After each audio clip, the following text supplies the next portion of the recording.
Welcome to CSIS Online. The way we bring you events is changing, but we'll still present live analysis and award-winning digital media from our Dracopoulos Ideas Lab. All on your time, live or on demand. This is CSIS Online. I'm Dan Rundy. I'm a Senior Vice President here at CSIS, and we're going to be talking about the future of the doing business indicators at the World Bank Group.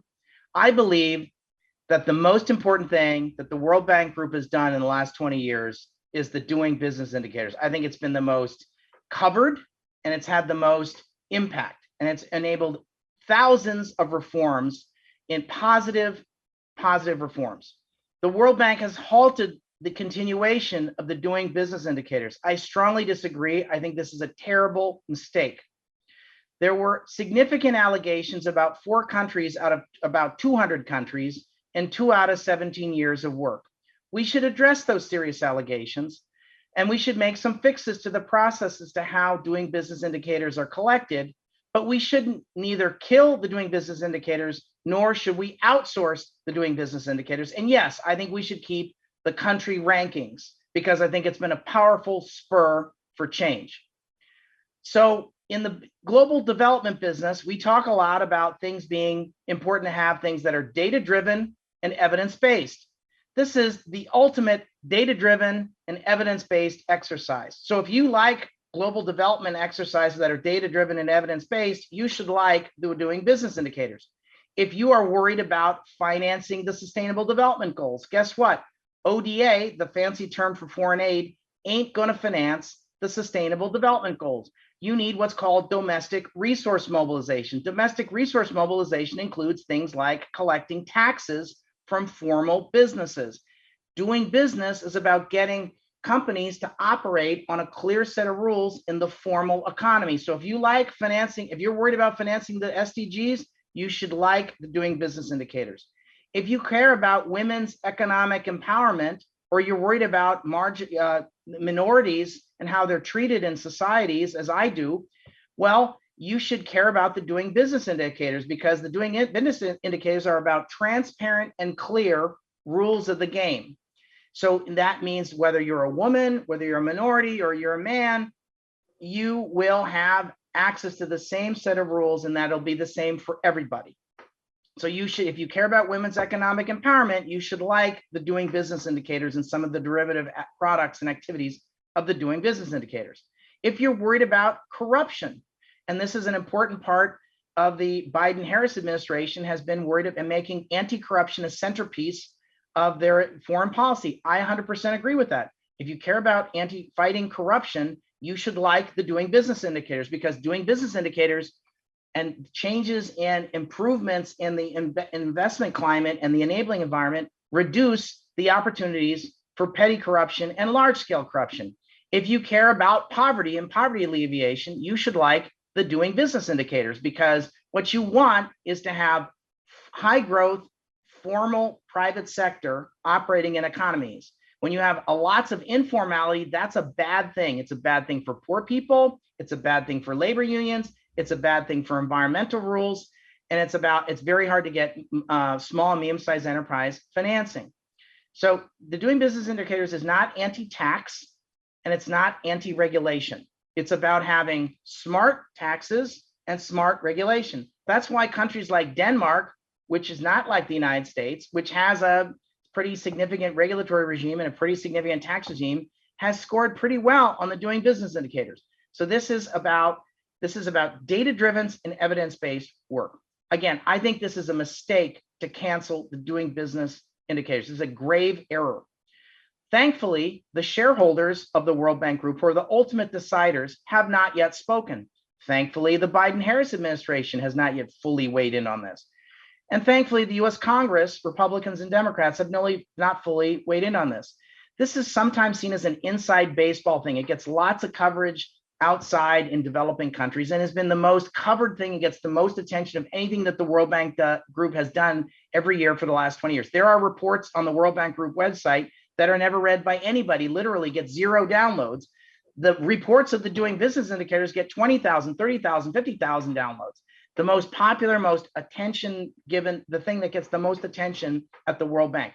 But if you don't follow this stuff, if you're not in the development biz, or you're not an economist, or you're not a reformer, you don't know what this is. It's still kind of an inside baseball thing, but it's really, really important. So I think and hope that members of Congress, as they're educated on the importance of this, will make it known both to the Biden-Harris administration that and to folks at the World Bank Group that this is something that needs to be retained. We have a fabulous, thoughtful group of panelists to help unpack all of this. My colleague, Romina Bandura, who's a senior fellow at CSIS, is going to moderate the conversation. My friend, Dr. Juan Jose Dabub, who's a senior advisor at CSIS, is the former finance minister of El Salvador who used the doing business indicators to make major significant reforms happen, is with us. He also happened to be the former #2 at the World Bank Group as a managing director, and he was also a member of the Board of Governors. Then we have my friend and mentor, Andrew Natsios. And if Andrew Natsios asked me to quit my job and follow him, I would do it today. A truly great American, a former USAID administrator, and somebody who provided a lot of support and political cover when he was aid administrator. And the World Bank Group borrowed a lot of the methodologies of AID to create the doing business indicators. And so Andrew Natsios is going to provide a perspective from his time, from a variety of development perspectives on the doing business indicators. We have Michael Klein, the intellectual architect of the doing business indicators when he was at IFC in the World Bank. He was a senior official at the World Bank Group and was one of the intellectual architects of the doing business indicators and has followed it very, very closely. Then we have Sarah Aviel, who's a senior advisor at CSIS and is a former alternate executive director of the World Bank Group for the United States. She was the acting executive director for the World Bank Group as well for the United States, and is also a very, very thoughtful person.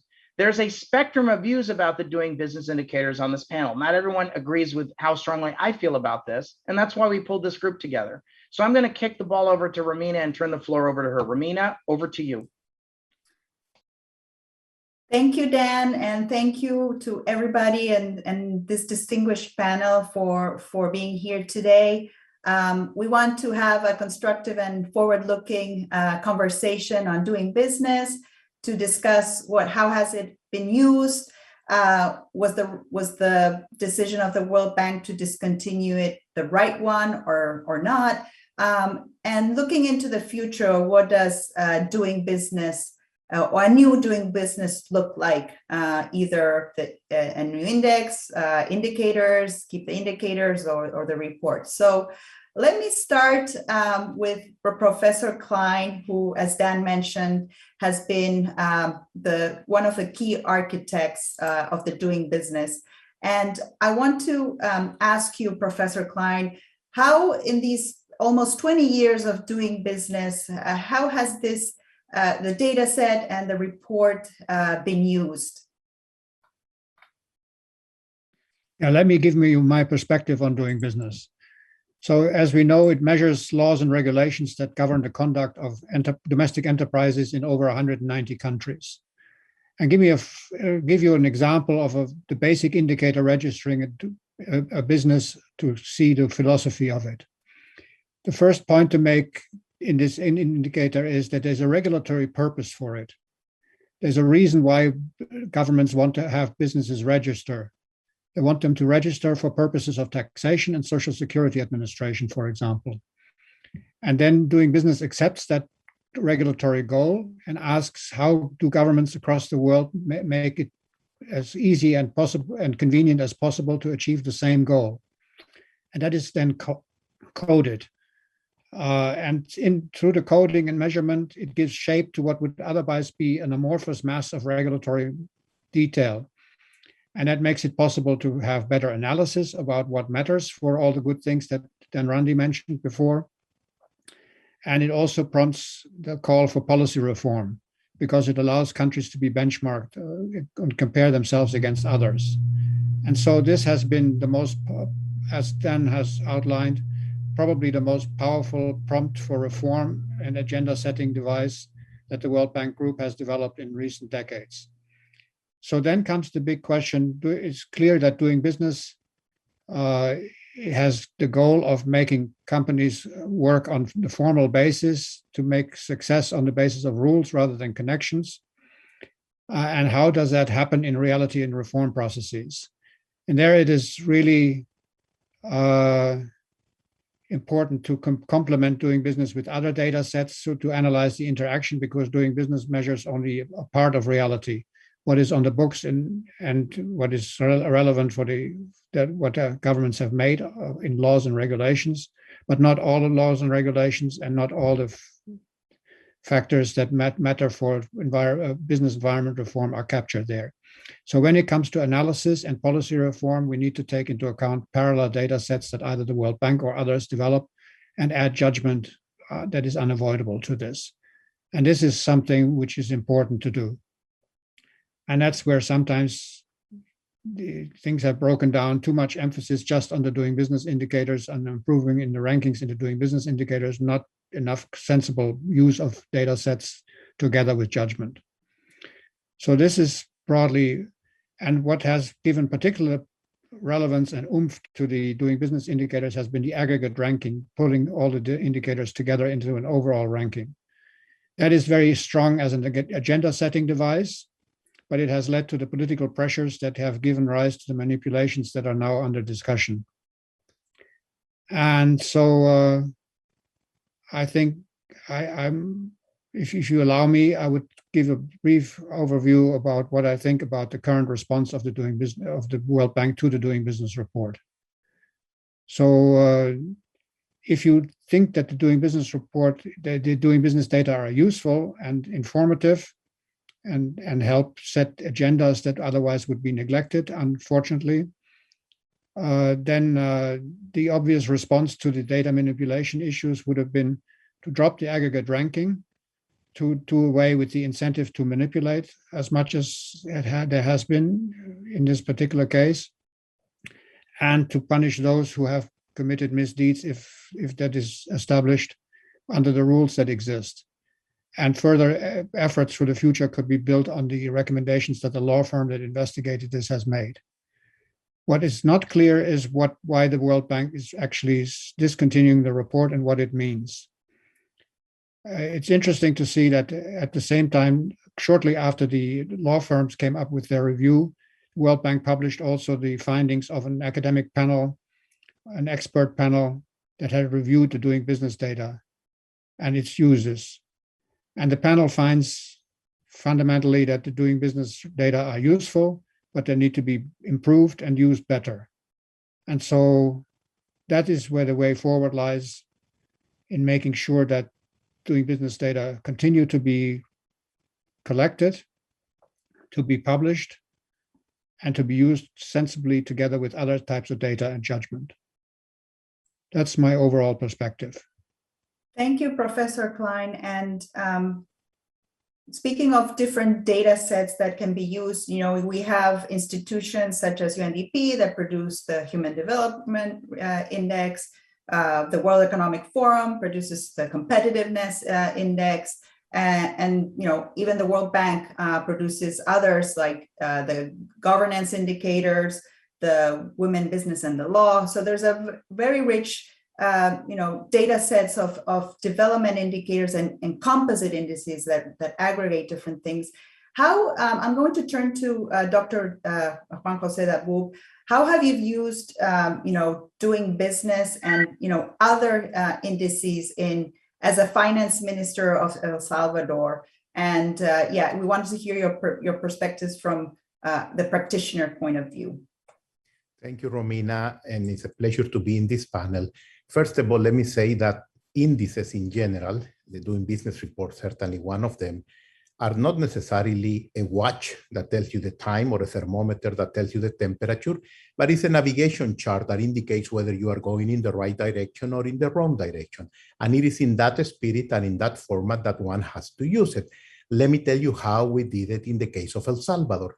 And this is the story between 1992 and 2004 that I had the opportunity of being very much involved in the reforms that took my country from hardship to investment grade. El Salvador was invaded in the 70s and 80s by the communists who wanted to take over.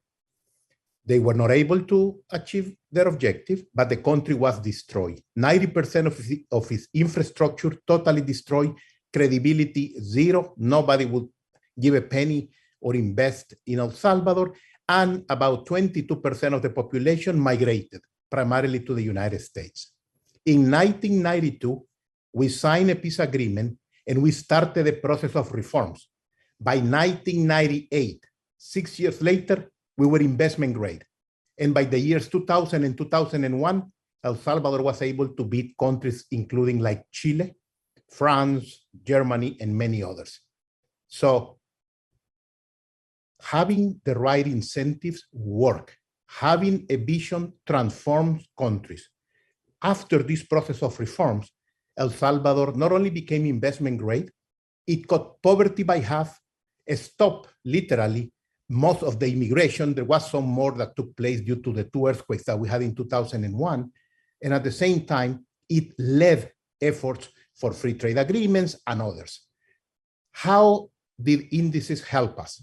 And Romina mentioned already a few of them, because the Doing Business report started in the early 2000s. So we were able only to use it towards the end. But it was extremely important because it helped us in the debate with the legislators. It also helped us to inform the people from our country in terms of how other countries were doing in terms of their reforms or lack thereof, and what do it entail and meant to be able to be in a much better position. So we use the Doing Business not to persuade people of something necessarily mathematically precise, but rather to say, you know, Costa Rica is beating us, or Chile is ahead of us. Is there something we can do? And, you know, we like soccer, so why not to compete and be able to climb? So it is the right incentive. When I joined the bank, the World Bank, as managing director in 2006, I continued to use the Doing Business in my conversations with countries. I will go, I was responsible of overseeing operations in 110 countries, all of Africa, all of the Middle East, East Asia and the Pacific, and Latin America. Every conversation that I had with presidents, prime ministers, minister of finance, civil society, and the private sector will include in my conversation, my talking points, a discussion about the information of that particular country obtained from the Doing Business report. It was not a tool to be preaching or an apostolate or trying to influence people in a particular direction, but rather to say, look, you have several options in your way forward. Allow me to share with you one. At the end, you have to make the ultimate decision. But if you choose this path in particular, this is what other countries have done. This is how it is measured or how they are ranked. Again, it's not necessarily a perfect number, but it's something that tells us whether you want to move in the positive direction or not. And so if you are a country and the leader of a country that are looking for progress, that are looking to reduce poverty, that are looking to increase inclusiveness, that are looking at a further strengthening good quality regulation in order to strengthen also social programs, you want to have some kind of metric that tell you whether you are moving in the right direction or not. But as important, in the case of my country, El Salvador, we were also able to peg the Doing Business with what the rating agencies were saying about El Salvador, and that had a direct impact in the cost of investing in rebuilding the country after the war. Because as we were able to not only become investment grade, but build a financial profile, the access to resources became extraordinary, to the point that the years that I was Minister of Finance in El Salvador, we did not ask or receive aid, and we reduced significantly to almost zero the loans that we requested from the IDB, from the World Bank and others, because we went to the markets.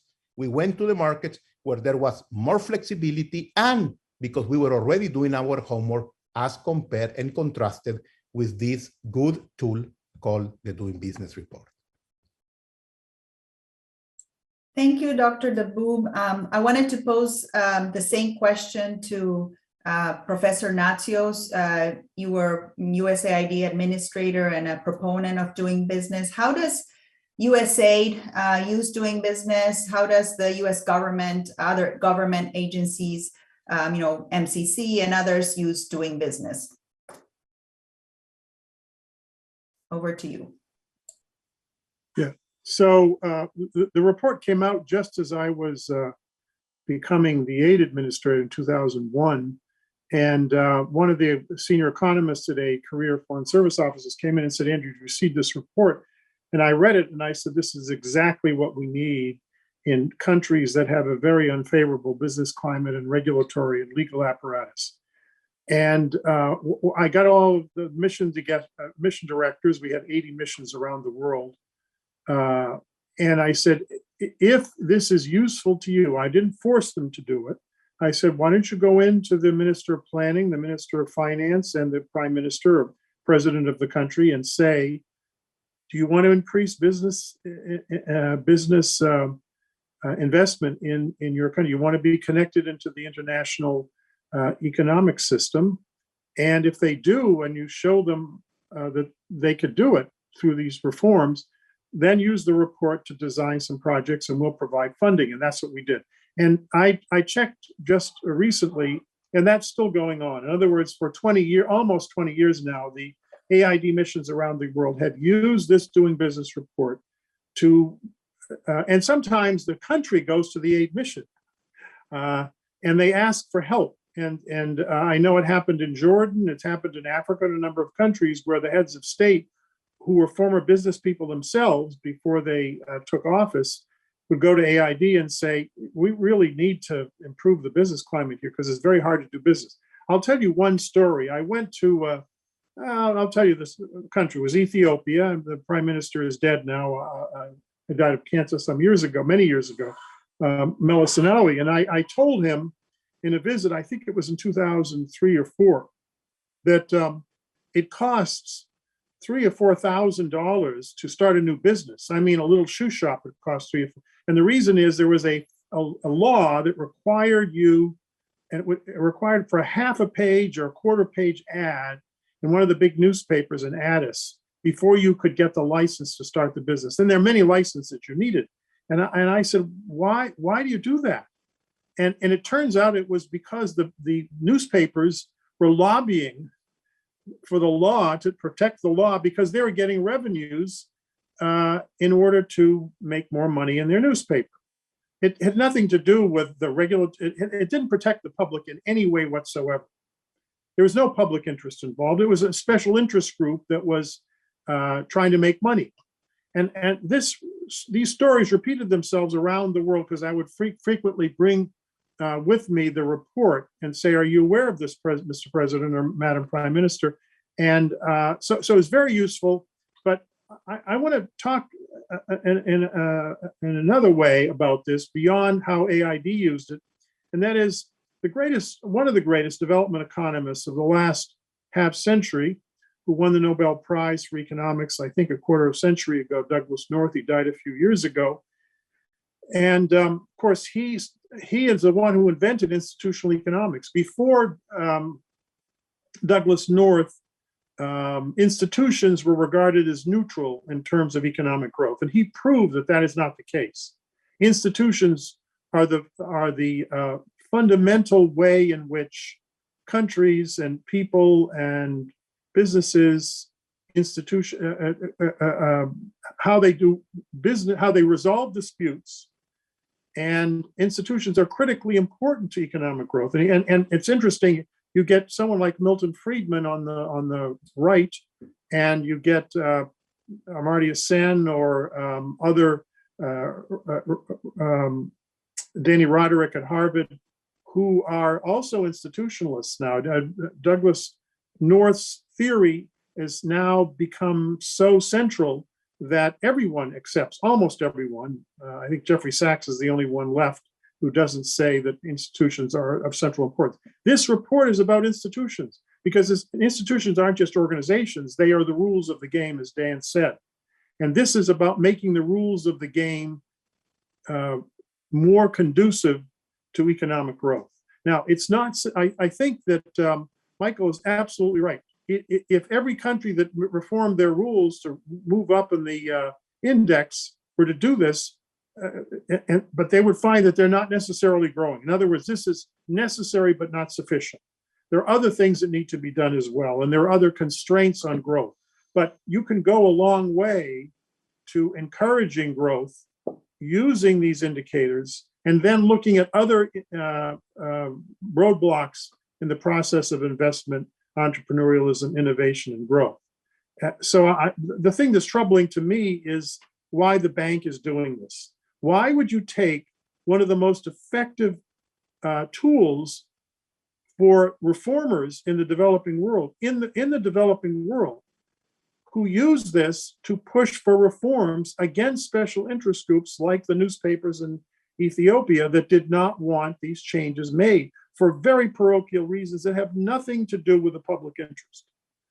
Why would the bank want to take these tools away from the reformers? The bank is supposed to be at the forefront of reform, and yet they are taking the tools away from the very people who we need to be supporting in the developing world at the forefront of these changes. So I think this is a terrible decision. I hope the bank board overturns the decision and restores this. Whether you use another term for it, it doesn't make any difference. It's whether the data set is there. One last thing. Everybody's got some interest in this, but none of these interests that oppose this report are based on the merits. And I'm being very candid now. The French were deeply offended when some early studies showed that the Anglo-Saxon common law system of law is more conducive to business growth than the Napoleonic Code, the Continental Code, as it's called. They saw this as an insult to the Napoleonic Code system, which of course is a French-based system, and originally. And the reason is very interesting. In common law, you can start a business, new business in a new area, a new technology that does not exist, without any new law passing, because you're allowed under common law to do anything unless it's prohibited. If it's prohibited, you can't do it. But you don't need an explicit law allowing you to start a new business for a new technology that never existed before. Under the continental law, you cannot start any businesses unless the law permits it. So that means every time there's a new technology or a new invention, you have to go and get Parliament to say, okay, that's legal, go ahead and do it. Now, I know there have been attempts in France and other countries in Europe to change that. But that seems to me such a parochial, narrow-minded way of opposing the Doing Business report, because it's insulting to the Napoleonic Code as opposed to the common law. That doesn't make any sense to me. But that's the reason. It's not based on the merits. It's nothing to do with the merits. It has to do with politics. Thank you, Professor Natsios. I want to turn to these criticisms of doing business, and I want to bring in Sarah Ailio, who you represented the U.S. government at the bank under the Obama administration. Could you tell us a little bit like how the Obama administration perceived the doing business, and what are some of the critiques to the the index and the report? Over to you, Sarah. Thank you, Romina, and thanks to CSIS. I want to just touch on, maybe pick up on a couple of themes. I certainly agree that institutions matter, and I understand the desire to be forward-looking, but precisely because institutions matter, we can't really dive into all of the doing business issues until we address the corrosive nature of the findings that that just came out this week. And so while we want to be forward-looking, I think we do first just have to pause and think about how do we address the accountability, transparency, and integrity issues that have revealed themselves at the bank. And these are big issues, and we can't move forward on the report until we make progress on these accountability and integrity issues at the bank. And now, thankfully, I do think that, while they're shocking and extremely problematic, I think there are some positive signs that the board commissioned Wilmer Hale to do this and release the findings. And I'm sure that is a huge credit to the phenomenal staff at Treasury and USCD for pushing on accountability and integrity issues.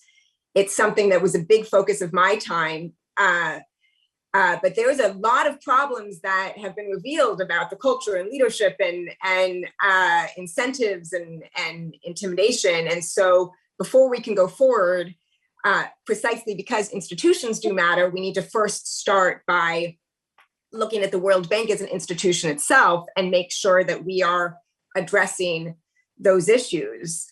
And it's far beyond one report. You can't be solved. I mean, and this is where I think substantively, it can't be solved by eliminating one report or eliminating some staff. It does need to be a broader view. Now, I'm a critic of the Doing Business report, but I actually worked to defend it and preserve it when I served as USCD back in 2012 and 2013. And the reason why I did it is that I believe in the need for external surveillance and assessments on a whole wide range of issues, on everything from human rights abuses to financial stability, to doing business, to strong environmental and social protections. And I am worried that this decision is a gift to those countries that want to be free of any perceived criticisms. And of course, that includes those that were mentioned prominently in the report's findings. And I think it's important that multilateral institutions play a role in assessing how countries perform on honoring contracts, on the rule of law. And so, I work to preserve it, not out of a great love for the report, but because I do think it's important that we protect the World Bank as a knowledge institution and protect its research integrity and its freedom. But the pressure at the time when I was serving on the board was quite intense. And so I think we do need to also address the sort of geopolitical pressures in multilateral institutions here. And that's part of what we need, a serious investigation to look at. How do we make sure that there's strong governance in place to limit these political interference? Now, in terms of the report itself, I think that, I sometimes think both fans and critics of the report basically have, unfortunately, elevated it together beyond its intended influence and significance. I think from my perspective, it is, it is important in development to recognize that, of course, private sector development and investment climate are a key part of development. But where we go wrong is seeing it as an end in and of itself. And when we hear sort of praise about it being the most important thing or the most powerful thing, I think that's where critics sort of get alarmed, because it isn't an end in and of itself. It's part of, it's a necessary, but as other panelists said, not sufficient part of economic growth. And economic growth itself is not enough. It has to be equitable and sustainable. And so, when you asked about the Obama administration, I think we worked, as I said, to protect it out of our support for a role of the global institution. We worked to improve parts of the report that we found problematic, including on taxes and labor protections that I think did reflect some ideological blinders.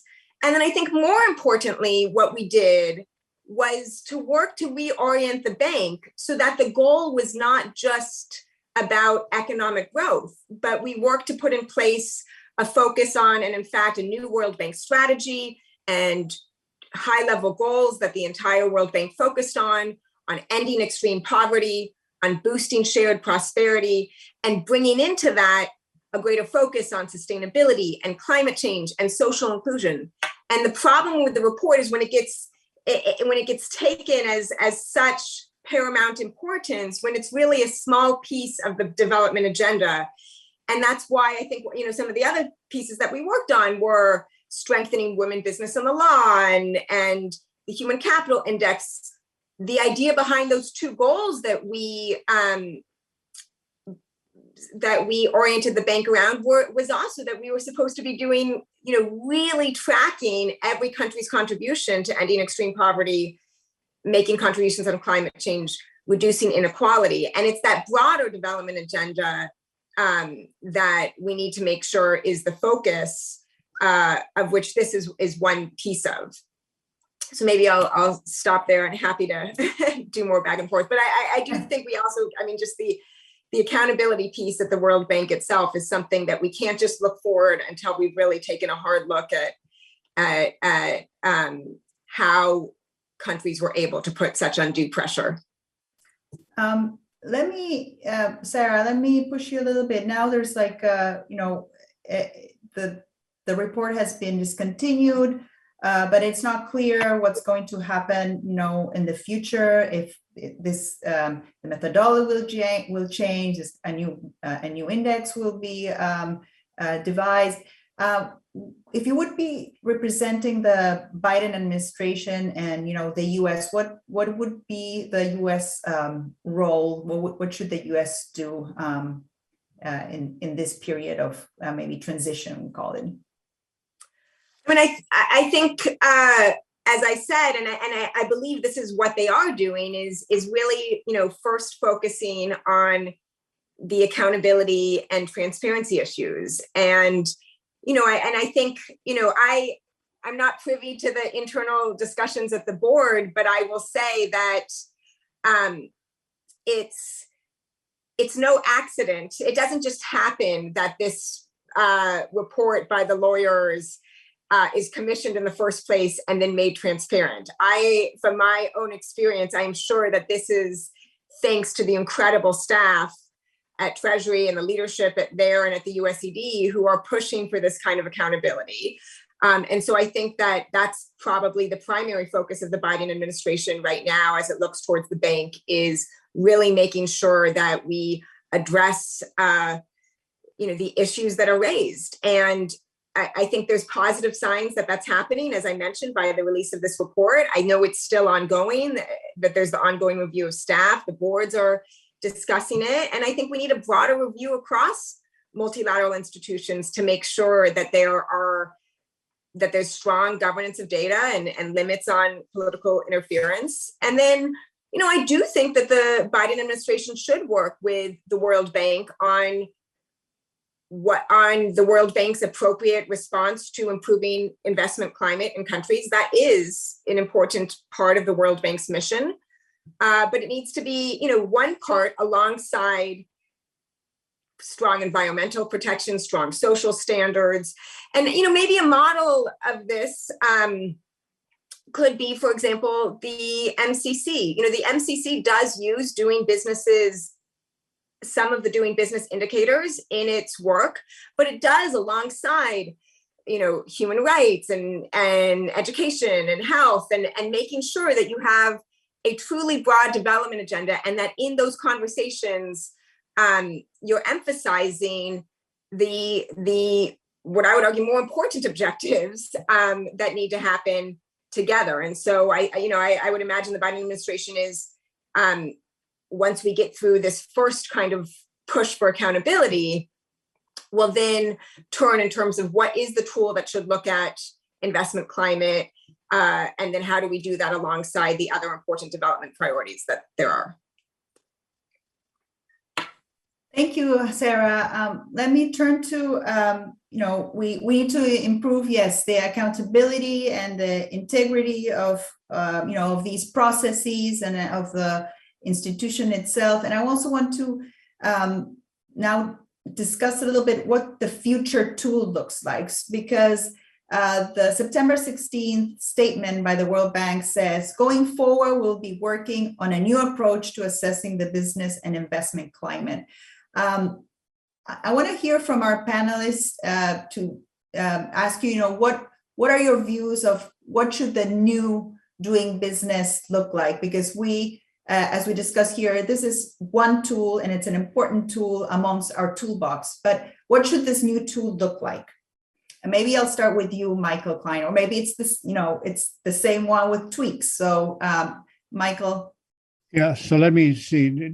Basically, we need to recognize that the data are useful and informative.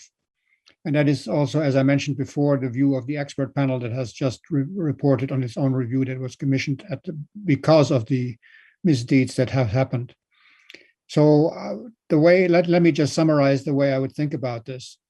First, we have to affirm the relevance and usefulness of the data and maintain the data collection.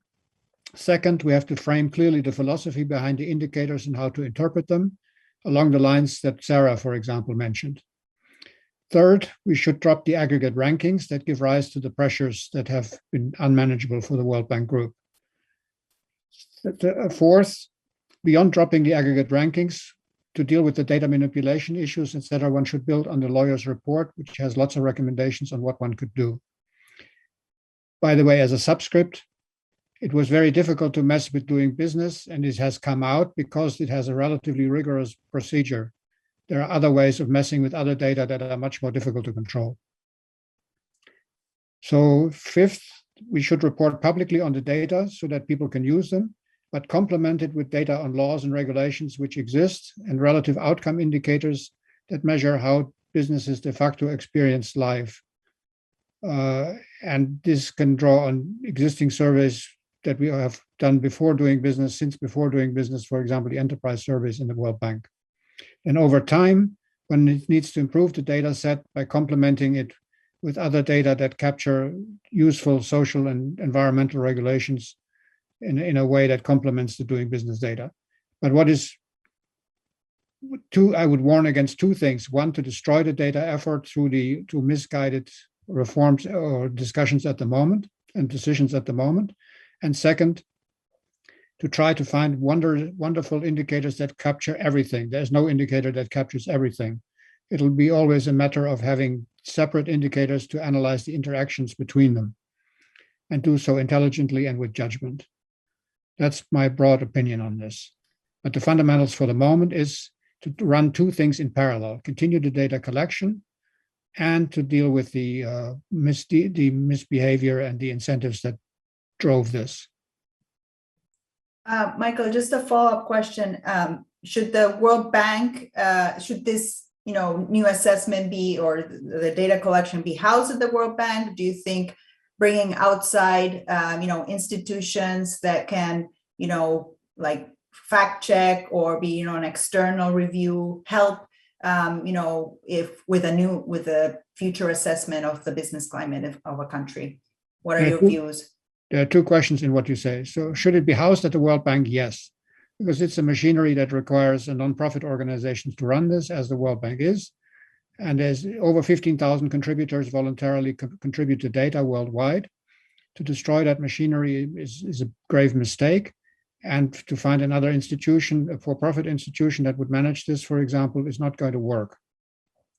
Having outside review bodies in appropriate form, or bodies that make decisions on complicated borderline cases, if you wish to clarify this and give this an extra opinion, second opinions, there are a number of detailed proposals that one could look at, but I would be open to sensible conclusions. Dr. Dabou, what is your take? What is the new era of doing business? What does it look like? Well, I think Michael has made some great points. I think that Sarah also has captured a lot of the concerns, which are very valid. In my humble opinion, and as I said before, the doing business is not a perfect tool, but it is a tool that helps decision makers know whether you are moving in the right direction or not in terms of the ease of doing business. In other words, this is not a tool to measure 3 or 4 other things. This is a tool to measure how enable is the environment to attract private sector investment into one's country, period. You have other tools to measure something else, and they should also be kept in the portfolio of tools. But if you are a doctor and you want to cure somebody that has a headache, yes, you have 200 other things for which you might be sick, but you have a headache, you get something for the headache. And here, the key is how to remove the obstacles for the private sector to invest and create jobs in a competitive setting and not with chronic capitalism. So while there has been criticisms in the past for the doing business, there is a direct relationship between those criticisms and the countries that are not doing too well. And that's fine.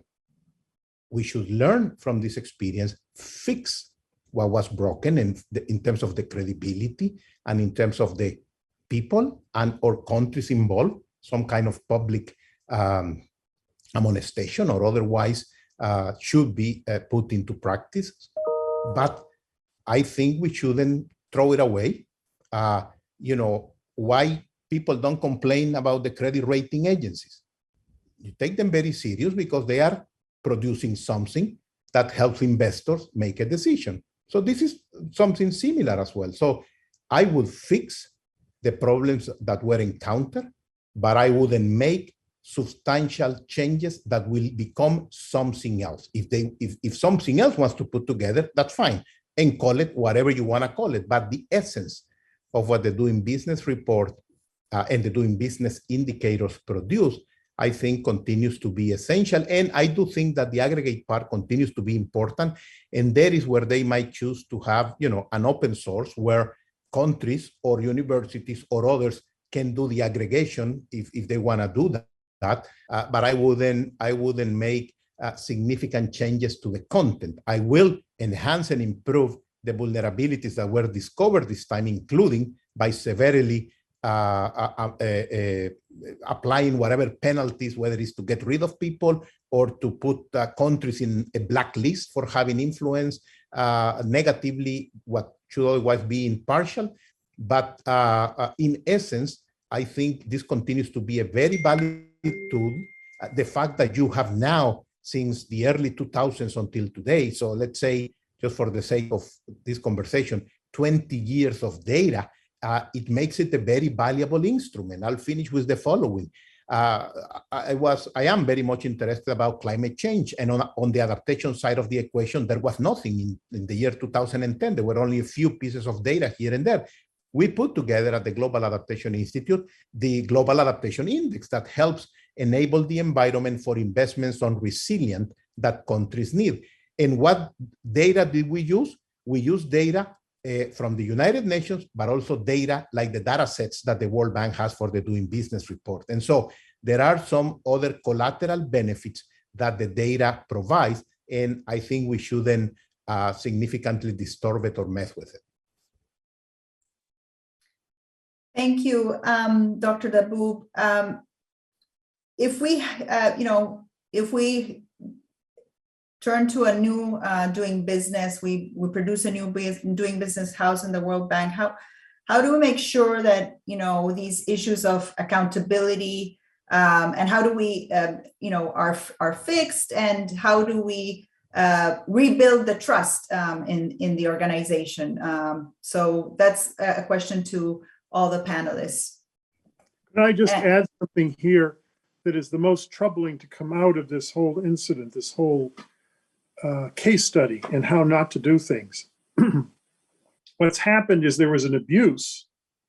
There was political interference in the way the index was set up because of apparently China not liking it, at least right now. And now they abolished the index. What it suggests is the best way to get rid of an index you don't like or a report at the bank you don't like is to commit some kind of abuse. It's the exact opposite. Why would we be getting rid of the report instead of fixing the accountability system? We've got this completely reversed. It's a very, very bad message. So from now on, the message is, if you really don't like something the World Bank is doing, why don't you encourage abuse? And then we can just abolish it completely instead of fixing and repairing the damage and encouraging accountability. So that's, I think, a very disturbing part of what's happened here. again, I don't agree with Sarah at all that this is a small thing. Economic growth is what's necessary to achieve all of the things that you've talked about. Environmental protection, increasing the status of women in society. These are all functions of economic growth. All of the countries that have advanced in those areas are wealthy, democratic, industrialized democracies. If you talk to a lot of poor people in poor countries, they'll say, look, this is very nice to do these things, but right now we're so poor, we can't even have the basic functions of government performing because we don't have any revenue. You can't tax nothing. You have to have economic activity to tax it. And so whether you want a larger state or a smaller state, that's a decision you make in your own country. But the notion that economic growth is a small part of this is utter nonsense. It's actually very troubling to hear it, because it seems to me that by disconnecting economic growth and job creation and wealth creation from these other desirable development outcomes, you will ensure these outcomes are never reached. And institutions are not just a function of economic growth. They're a function of good governance. They're a function of human rights. There's a direct relationship between institutions and high levels of development. Can I say something about? Can I just jump in on that? I did not say that I did not think economic growth was important, and certainly investment climate and private sector development are, but I think that the importance that this report, and it's not necessarily even the report itself, but how it's used and pronounced, and the fact that it mobilized so much attention and pressure. I mean, I don't want manipulation in any situation, but could you imagine if countries put the same drive into their poverty numbers or their environmental protection numbers? So it's not that I agree. I mean, let me just be very clear. Private investment climate is critical. Private sector development is critical. Economic growth is critical. But for the World Bank cannot stop there. It needs to reorient to make sure that economic growth is equitable, sustainable, and that it's looking at a broader set of indicators and finding ways to take what was good about doing business, which was incentivizing reform, and finding ways to incentivize reform in other aspects of government service delivery. So let me just give you an example in the US context. I last year helped a friend try to get unemployment insurance in COVID, and it was just tediously bureaucratic to be able to process unemployment insurance. It's important to incentivize reforms, and it's important for government to work well, but it's important for government to work well in terms of its service delivery for businesses, as well as for social protection, as well as in all of these other areas. And we need to make sure the orientation of the bank is to push on those things.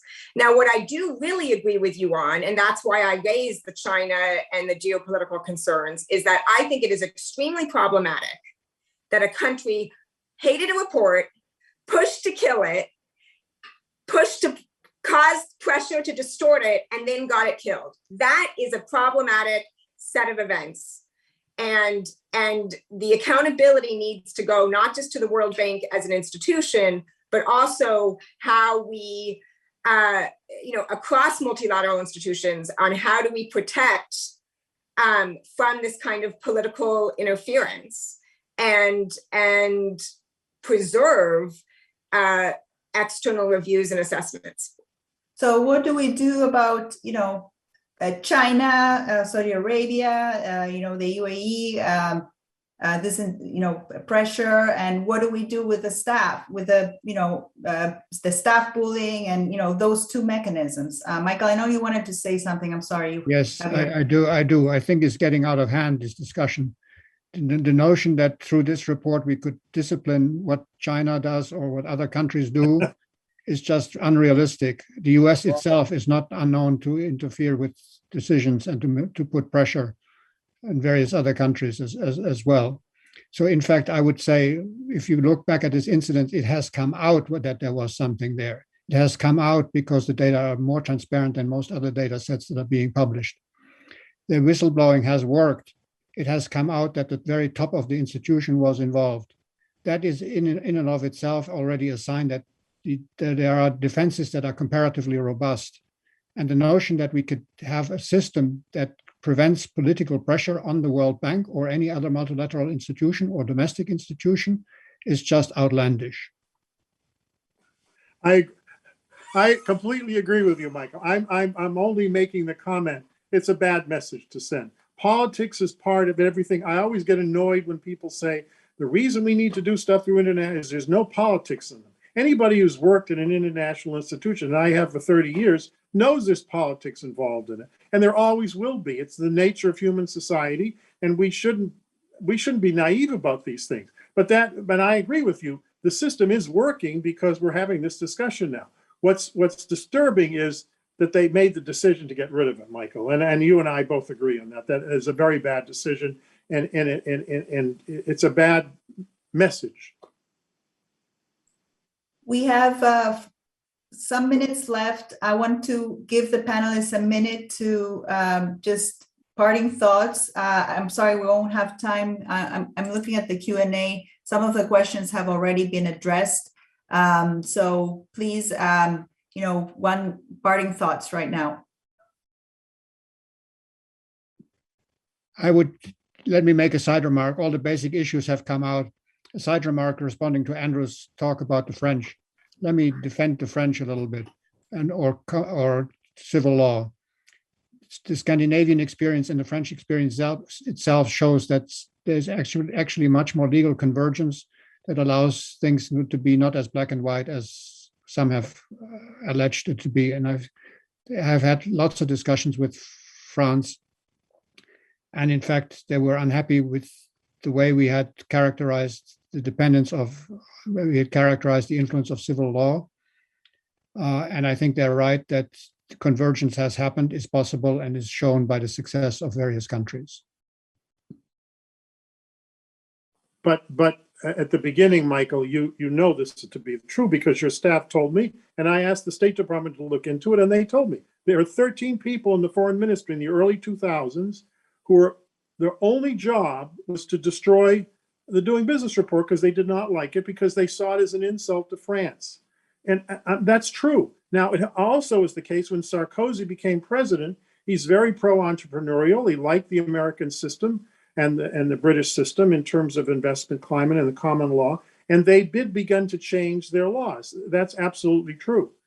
But there was opposition, and it was based on your own research. We didn't do the research on the difference between common law and civil law in terms of encouraging entrepreneurialism and new technology. And it came from a World Bank report, World Bank research, and private research. I didn't make it up. You guys did. I was there at the time, and anyway, let me just stop this. Yeah. Okay, I think I say on the issue of political interference, of course, all of us represent our political actors representing politics of our nations. But I do think we have to put a very firm line between pushing for your different policies at the bank and messing with data. And that is the distinction. And so there needs to be places where the protections are in place. And we can't just muddy it as like, oh, everybody advances their interests. Of course you advance your interests, but that's very different from pressure on and manipulation on what should be a more rigorous, independent process.